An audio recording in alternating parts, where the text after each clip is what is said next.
Hai teman-temanku semuanya, Assalamualaikum warahmatullahi wabarakatuh. Masih bersama saya Mam Sakira. Di video kali ini saya akan berbagi tips lagi ke kalian ya. Sesuai apa yang saya alami loh ya. Jadi saya di sini nih sharing ya ke kalian tentang pengalaman dulu pada saat menghadapi yang namanya GERD dan anxiety ya teman-teman ya. Jadi untuk teman-temanku semuanya yang sudah mengikuti YouTube kita, Sakira Prabowo ya. Saya mau bilang makasih yang sudah dukung terus channelnya kita sampai saat ini. Dan untuk teman-teman juga yang baru mampir di channel Sakira Prabowo, terima kasih juga ya sudah mampir di YouTube kita. Dan jangan lupa juga di subscribe ya teman-teman ya, apabila kalian ingin mendapatkan notifikasi pemberitahuan apabila ada video terbaru dari Mam Sakira. Nah, untuk teman-temanku semuanya ya, di vlog saya ya, di vlog saya ini teman-teman ya, saya sengaja ya berbagi banyak tips ya ke kalian. Jadi bukan hanya tentang GERD ataupun anxiety ya teman-temannya. Saya juga banyak berbagi tips ya, atau sharing kayak daily vlog gitu ya, berbagi ke kalian ya teman-temannya. Itu tujuannya adalah untuk supaya ya kalian juga termotivasi ya teman-teman ya, dengan saya maksudnya ya. Jadi agar kalian juga termotivasi ya, oh ya ternyata sembuh dari anxiety itu bisa ya, ternyata untuk kembali normal itu juga bisa, ternyata menjalani hari-hari tanpa harus ketakutan lagi dengan anxiety atau misalnya takut akan kematian itu ya, ya ternyata itu bisa. Nah, itulah tujuan saya teman-temannya membuat ya vlog mengenai kayak daily vlog gitu. Jadi bukan hanya terpatok pada satu materi tentang GERD dan anxiety teman-teman ya. Nah, jadi untuk menghibur lah ya teman-temannya, agar pikiran kalian juga tidak mentok di tentang anxiety terus ya teman-teman. Karena kalau menurut pengalaman saya sendiri ya, saya termasuk orang yang apa ya, pada saat mengalami yang namanya anxiety atau ketakutan berlebihan akan kematian itu ya teman-teman ya, panic attack ya, itu kalau untuk saya sendiri ya, tidak terlalu berusaha, tidak terlalu mencari tahu, oh anxiety gini, anxiety gini, anxiety gini, anxiety gini. Mungkin nggak tahu lagi dia dengan pengalaman kalian ya. Karena saya ingin, motivasi saya adalah saya ingin sembuh. Saya ingin sembuh dari masalah ya, anxiety ini. Jadi karena kan kalau saya ya teman-teman ya, dulu pada saat mengalami anxiety itu, mungkin kalian juga sama lah ya dalam menjalani pengalaman itu ya kan, tersebut mengenai anxiety ini. Itu kan kalau untuk memikirkan hal negatif itu, dia kan selalu kayak produksi terus di otak kita ini ya kan, baik itu dari yang kita lihat ya, terus maupun dengan apa yang kita dengar ya, itu pasti yang ditangkap, yang cepat masuk itu, dan yang selalu membayang-bayangi itu ya teman-teman, itu kan tentang kalau melihat ataupun mendengar hal-hal yang negatif. Nah, jadi kalau untuk saya sendiri, saya tidak terlalu mencari tahu ya teman-teman ya, oh anxiety gini-gini sih. Yang penting saya tahu, oh iya saya kena anxiety, ketakutan berlebihan. Oh ya, mungkin karena memang masalahnya di sini terlalu banyak mungkin cara pengelolaan emosi, atau cara saya mengatasi masalah, mungkin saya lebih banyak berdiam diri atau gampang baperan. Jadi saya lebih kayak mengoreksi diri ya teman-teman ya, dibanding sibuk mencari tahu, oh anxiety seperti ini, terus nanti hubungannya ke sini, terus nanti ini ke sini ya. Jadi saya berusaha untuk tidak terlalu kepo. Jadi oh ya tipsnya begini, oh ya saya lakuin, oh ya anxiety itu ternyata begini, oh ya gimana cara saya untuk apa ya, berusaha untuk berdamai dengan diri sendiri ya kan, supaya anxiety ini perlahan bisa reda dan akhirnya bisa pulih kembali. Jadi seperti itu teman-teman pengalaman saya ya. Jadi kalau kalian pengen cepat sembuh, intinya seperti itu sih kalau menurut saya ya. Makanya saya dulu di vlog-vlog saya sebelumnya, saya kan pernah berbagi juga ya, saya tidak terlalu apa ya, ibaratnya itu kayak ini, kita ini kayak sadar diri aja lah ya kan. Iya, sadar diri istilahnya kan. Oh ya, mulai nerimo ya, apa untungnya sih kita kayak menyalahkan orang lain terus menyalahkan diri sendiri. Oh ya, kita lebih nerimonya, lebih mikirnya seperti ini. Oh ya, mungkin ini Allah sudah ngasih seperti ini ya, walaupun sulit ya teman-teman, kita harus berusaha tersenyum walaupun itu sulit ya. Saya ngerti ya teman-temannya, kalau untuk orang yang mengalami anxiety ini ya, ketimbang GERD ya kan, itu apalagi kalau sudah ada anxiety-nya plus anxiety-nya, itu emang luar biasa ya kan. Gimana caranya kita harus menjaga pola makan, iya, terus pikiran juga nggak boleh dibawa stres, apalagi kalau orang mengalami anxiety itu kan pikiran buruknya itu kan lebih kuat. Nah, jadi seperti itulah cara saya ya teman-temannya menghadapi. Mungkin ini inti sarinya saja ya teman-teman, yang saya sebutkan dari vlog-vlog saya sebelumnya. Jadi berusaha, yang pertama itu kita berusaha nerimo ya teman-teman. Jadi berusaha walaupun itu sulit, saya sering mengatakan ya teman-teman ya, walaupun itu sulit tapi kita berusaha menerima. Perlahan nanti kita akan bisa berdamai dengan diri sendiri. Oh iya, ya sudah dijalanin ya. Oh iya, misalnya untuk kalian yang sering menonton kayak vlog-vlog mengenai anxiety ya, dimana yang cocok ya kalian bisa lakoni ya lakoni. Kadang-kadang kan sama lah, ibarat kita misalnya kalau nonton TV ya kan, kalau nonton misalnya drama Korea lah ya, kadang-kala kita kan menonton itu tidak mungkin ya, kalau untuk saya sendiri, saya terkadang melihat aktornya, oh aktornya menarik nggak ya.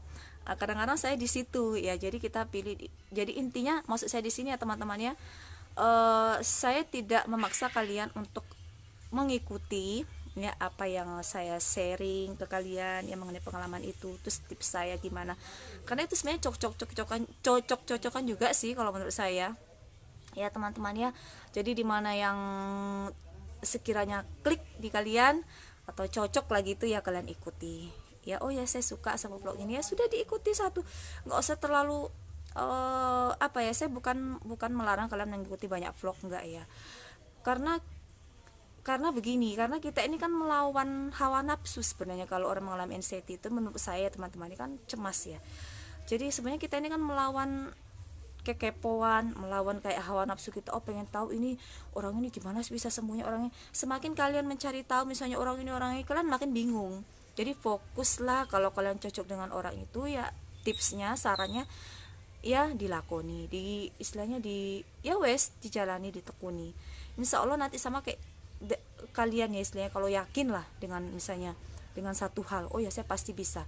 Yang jadi seperti itu teman-teman ya.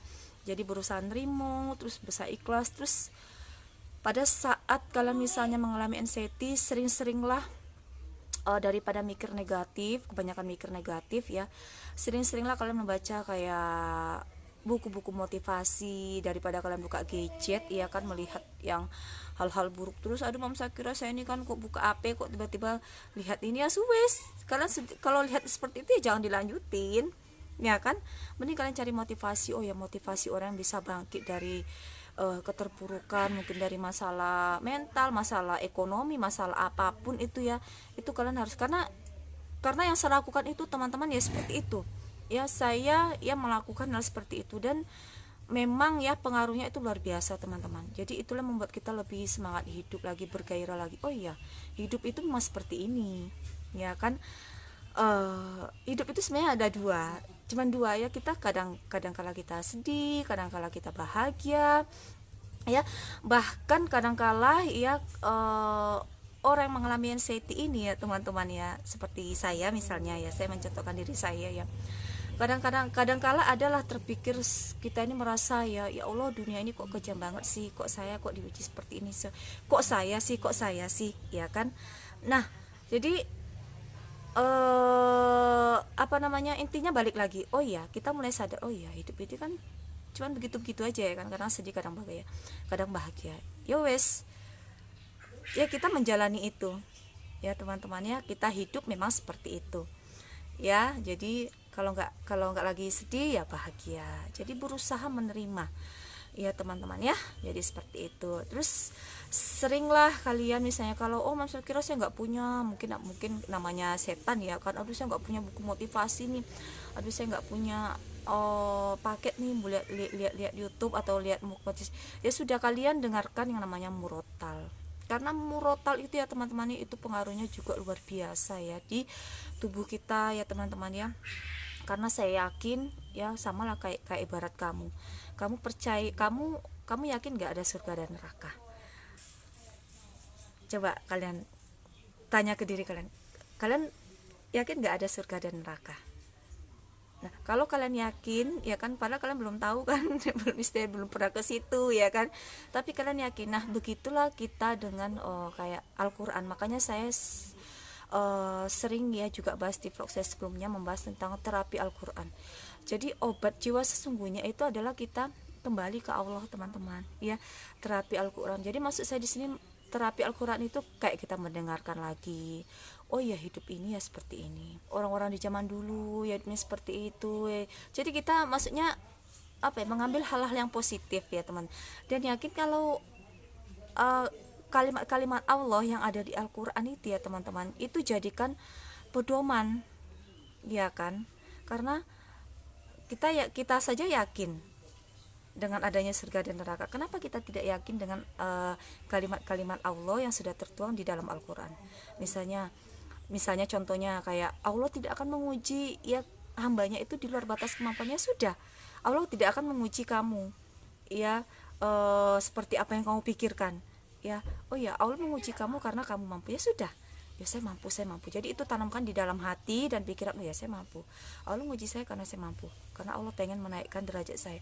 Dan yakinlah ya teman-teman, Allah mau mengabulkan doa. Kalimatnya juga kan ada tuh di Al-Qur'an, ya yakin, oh ya Allah mau mengabulkan doa ya. Allah tidak mungkin menguji kita dari perjalanan selama kita hidup ya, istilahnya beberapa tahun kemudian mungkin kalian pernah diuji misalnya ribut dengan saudara, terus tahun depan beda lagi ujiannya. Jadi seperti itu, Allah itu maha mengabulkan doa. Kalau minta sembuh dari anxiety, insya Allah akan disembuhkan Allah ya teman-teman. Intinya yakin. Jadi terus banyak lagi kalimat-kalimat Allah ya teman-teman ya. Jadi itu sebenarnya mengalahkan buku motivasi sebenarnya ya. Jadi tidak ada alasan kalian tidak ada yang bisa motivasi. Dengarkan ayat Al-Qur'an, terus dengarkan kajian, itu kan memotivasi juga, obat jiwa juga yang menenangkan ya. Obat sesungguhnya bisa menenangkan jiwa kita ya teman-temannya. Jadi seperti itu ya. Terus selanjutnya apa ya? Selanjutnya kalian berusaha untuk apa ya, kayak kita konsisten ya, sabar ya teman-teman. Oh Imam Sakira, saya kok sudah enak kan, tapi kok kambuh lagi. Itu kalian harus tahu ya teman-teman ya, semuanya itu proses, yaitu bertahap. Sama ibaratnya kalau kita misalnya dari bayi kita belajar merangkak dulu, kalau sudah betul bisa merangkak baru bisa berdiri, kalau betul bisa berdiri nanti jalan. Jadi prosesnya seperti itu, nggak langsung ya teman-teman ya. Saya akui ya, itu nggak langsung. Saya juga ya makanya kadang-kadang kalau ada yang suka mengeluh seperti itu, saya kadang-kadang ya males balesnya ya teman-teman ya, karena saya sudah berbagi di video. Karena sembuh itu dari anxiety itu enggak, prosesnya itu membutuhkan waktu ya teman-teman. Yang enggak apa, bukan enggak gampang, maksudnya itu enggak 1 bulan, enggak 2 bulan, enggak 3 bulan ya teman-teman ya. Jadi gini aja lah intinya, cintai aja proses ya. Ibaratnya kalian itu sedang dibentuk ya, jati dirinya istilahnya sedang dibentuk apa ya, sama Allah. Jadi cintai ya, sama kita belajar berusaha mencintai. Sama kayak misalnya kita, oh ya saya nggak suka sama ini, tapi masakan ini, saya nggak suka masakan ini, tapi kalau lama-lama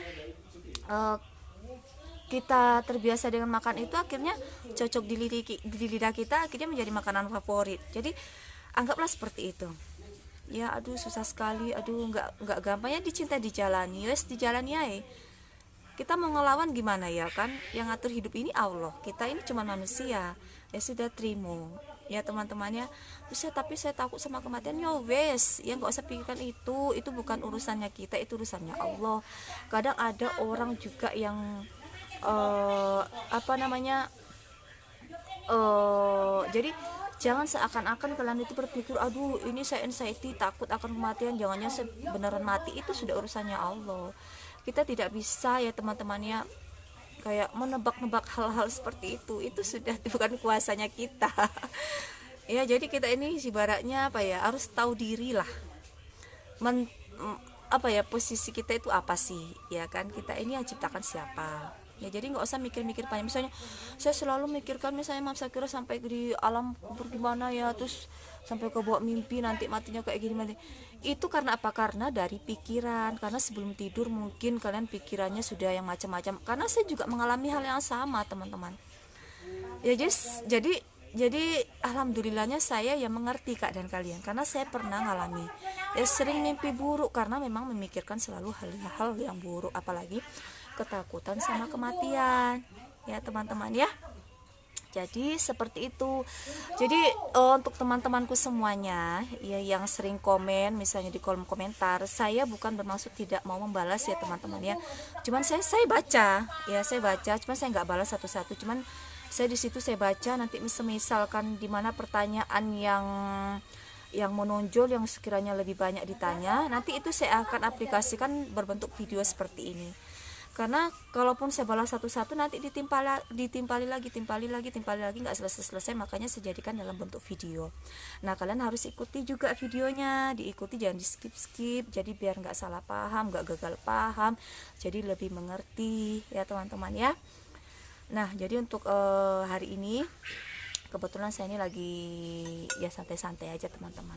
Jadi ini lagi di kamar, lagi ya nggak ngapa-ngapain sih, ini lagi makan telur. Nah, jadi untuk teman-temanku semuanya ya, jadi untuk kalian yang misalnya mengeluh aduh nggak dibales DM-nya, di kolom komentarnya juga dicuekin, saya bukan mencuek ya, saya menjawab pertanyaan kalian itu saya jadikan dalam bentuk video. Karena kalau video seperti ini ya insya Allah kan lebih, istilahnya kan sudah dirangkum semuanya lah, jadi istilahnya lebih nyambung ya teman-temannya. Jadi kalau ada pertanyaan saya harus memulainya dari mana, ya wes, memulainya itu kalau merasa kalian kayak patah semangat, aduh putus asa, aduh kok sembuh-sembuh, ya wes, kalian berarti mungkin apa ya, belum bisa menerima. Jadi kalian harus awali dengan apa, dengan mulai menerima. Oh iya, saya lagi mengalami ini nih. Jadi seperti agar hati dan pikiran kita ini lebih terbuka, jadi lebih terbuka menerima. Kalau kita sudah bisa menerima itu, kita kan akhirnya kan bisa menjalani hari-hari kita lebih tenang, lebih tanpa istilah bebannya lebih berkurang ya teman-teman ya. Oke, untuk teman-temanku semuanya yang baru mampir di YouTube channel Sakira, jangan lupa di subscribe ya teman-teman ya, dan jangan lupa juga di like ya, di komen. Barangkali ada juga pertanyaan yang lebih menonjol yang mana, nanti saya jadikan dalam bentuk video lagi ya, dan saya akan upload bagikan ke kalian. Dan untuk berlangganan jangan lupa klik tombol loncengnya juga, agar kalian tidak ketinggalan tips-tips dari saya mengenai GERD dan anxiety ya. Dan kalau menurut kalian ini manfaatnya sangat banyak ya teman-temannya, boleh juga di share di media sosial yang kalian punya, agar kita lebih banyak membantu orang-orang di luar sana yang sebelumnya nggak tahu apa itu anxiety, terus apa perasaan gelisah yang dia alami. Dengan melihat vlog dari Mam Sakira, lebih mengerti ya teman-temannya, dan termasuk orang yang beruntung menonton video ini, karena dari nggak tahu akhirnya jadi tahu ya. Oke, assalamualaikum warahmatullahi wabarakatuh, dadah.